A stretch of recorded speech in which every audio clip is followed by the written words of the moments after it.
Bloody Mary, Bloody Mary, Bloody Mary.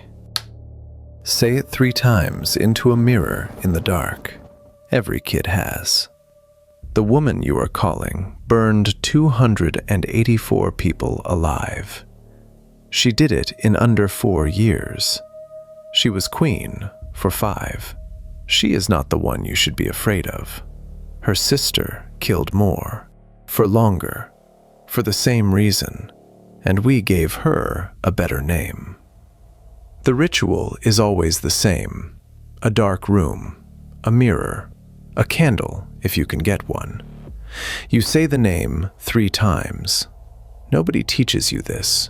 You learn it from another child. At a sleepover, at a birthday, in a school bathroom with the lights off. In the early 1970s, a folklorist named Janet Langlois began collecting versions of it from schoolgirls in Indianapolis. In their telling, the name was not Bloody Mary. It was Mary Wales. She published the study in 1978. In 1998, the folklorist Alan Dundes published his own reading of the game in the journal Western Folklore. He thought it was about puberty. Langlois disagreed with him. He disagreed with her. Neither of them traced it to the queen. What the folklore record does hold is older and quieter. A girl takes a candle and a hand mirror and walks backwards up a staircase in the dark to see a face in the glass. That rite was recorded across Britain and America long before anybody put a Tudor name on it. The game is old. The name is borrowed. It was borrowed from a book, but before the book, there was a fire. In January 1555, Parliament revived England's medieval heresy laws. Burning became legal again. The first burning followed on the 4th of February. His name was John Rogers. He was a clergyman. He had worked on the first complete English Bible printed under royal license. He was taken to Smithfield in London and burned in front of a crowd. His wife and their children watched from the edge of it. On the 16th of October, 1555, 2 bishops, Hugh Latimer and Nicholas Ridley, were burned together in a ditch outside the north wall of Oxford. Thomas Cranmer was the Archbishop of Canterbury. He had built the English prayer book. Under interrogation, he signed recantations. He signed them more than once. On the 21st of March, 1556, he was brought to a church in Oxford to say them out loud. He took them all back instead. They burned him the same day. John Fox recorded that he put his right hand into the flame first, the hand that had signed. The last burnings were at Canterbury in November 1558. 5 people. The sources disagree on the day. Some give the 10th of November, some give the 15th. Mary died on the 17th. 284 people in 45 months. That number is real. It is not the number that made the name. John Fox was an English clergyman who spent Mary's reign abroad. In 1563, 5 years after Mary died, he published a book about what she had done. He called it Acts and Monuments. Everybody else called it the Book of Martyrs. It was enormous. It named the dead one by one, and it was illustrated. Woodcut after woodcut, page after page. A person who could not read could still read the pictures. In 1571, the Convocation of Canterbury ordered a copy placed in every cathedral church in England. In many of them, it was chained to the desk beside the Bible. It stayed there for generations. It was the second book in the country, and for most people, it was the only history they ever met. Fox did not invent the burnings. He counted them accurately. What he decided was what they meant, and who else was standing near the fire. The nickname was not used in her lifetime. It does not appear on anything she signed or anything signed at her. It took about a century to settle onto her, in Protestant pamphlets and schoolbooks, long after everyone who remembered her was dead. The monument to the men she burned stands in Oxford. It was built between 1841 and 1843, 285 years after the fire. Nobody who lit it was alive to see it. Elizabeth took the throne in November 1558 and held it for 44 years. She did not burn people for heresy. She changed the charge. In 1581, an act made it treason to reconcile anyone to the Church of Rome. In 1585, a second act made it treason simply to be a Catholic priest inside England. Not to preach, not to plot, to be present. Priests came in anyway, and were hidden in the walls of houses by the families who wanted them. Edmund Campion was one of them. He was an Oxford scholar who had left England and come back as a Jesuit. He was taken in 1581, held in the Tower, and racked. On the 1st of December 1581, he was drawn through London on a hurdle to Tyburn and executed as a traitor. Margaret Clitheroe was a butcher's wife in York.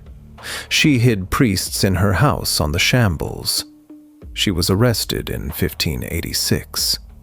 She refused to enter a plea so that no jury would have to try her and no witness would have to be her children. For refusing, the law prescribed being pressed to death. On the 25th of March, 1586, they carried it out. Roughly 183 Catholics were executed under those statutes across her reign. That is only the religious count. In 1569, the northern earls rose against her. The rising collapsed within weeks. Then, the reprisals started. Elizabeth wanted at least 700 hanged. Historians estimate that 600 or more were in villages across the north through the winter. It is described as the heaviest judicial death toll of any 16th century English rebellion. Then there is Ireland. In November 1580, a garrison of Spanish and Italian troops surrendered a fort at Smerwick on the Kerry coast. They surrendered to the English commander, Lord Grey de Wilton. The figure usually given for what followed is 600. Grey wrote to the Queen about it the following day. 2 years later, she wrote to him that she could never forget his great good services. She singled out, in her own phrase, the exploit you did against the strangers. In Munster, the war was ended by taking the harvest. The land was stripped, and the people on it starved. The English writer Edmund Spenser was there as an official and described what the famine did in detail. Nobody called her bloody. They called her Gloriana. They called her Good Queen Bess. Here is the difference between the sisters, stated plainly. Mary burned people for what they believed. Elizabeth hanged people for what they believed and wrote treason on the warrant. Their father is where the numbers stop working altogether. You have heard that Henry VIII executed 72,000 people. It is in books, it is on plaques. The number comes from one man, a clergyman named William Harrison, writing in 1577. He wrote that Henry hanged 312,000 thieves and vagabonds in his time. Historians have traced where Harrison probably got it, from Girolamo Cardano, an Italian mathematician who traveled to Scotland in the 1550s. Cardano never set foot in England. The figure was copied into Holinshed, then into David Hume's History of England, then into everything after that. Nobody checked it. Nobody removed it. It is still being printed. There is no record behind it. No rolls, no returns, no lists. There is one sentence, written 40 years late, sourced to a man who was never here. Henry killed a great many people, and the ones we can name fill a long list. 72,000 is not a count. It is a rumor with a decimal point. So the decode is this. The mirror in the game is not her mirror. It came out of a divination rite about seeing a husband, not a queen. The 3 repetitions are not a summoning. They are the count from that older rite, kept after the reason for it was lost. The blood in the name is real blood, and it is on her. And it is 284 people. But the name is not from the fire. The name is from the book, and the book was published by the winning side. And the face in the glass has an explanation. In 2010, a psychologist named Giovanni Caputo published a study in the journal Perception. He sat volunteers in a dimly lit room and had them look at their own faces in a mirror for 10 minutes. It took about a minute. They reported seeing faces that were not theirs. Strangers, relatives with the features wrong, things that were not people at all. They knew they were looking at themselves the whole time. They saw someone else anyway. Low light, a fixed stare, a face you are waiting to change. Every child who ever played this game supplied the face themselves. The monument in Oxford is still standing. School parties walk past it. Smithfield is a market and a car park. The plaque on the wall lists the names. Some of the chained copies of Fox are still in their cathedrals. Nobody reads them. Somewhere, tonight, 3 children will shut a bathroom door and turn off the light.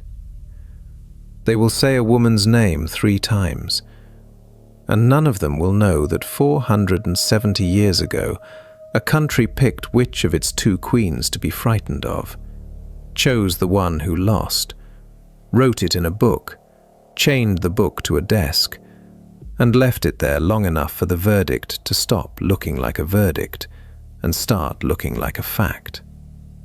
One of them killed 284 people. The other killed more. Only one of them got a nickname, and we say it in the dark, to children, for fun.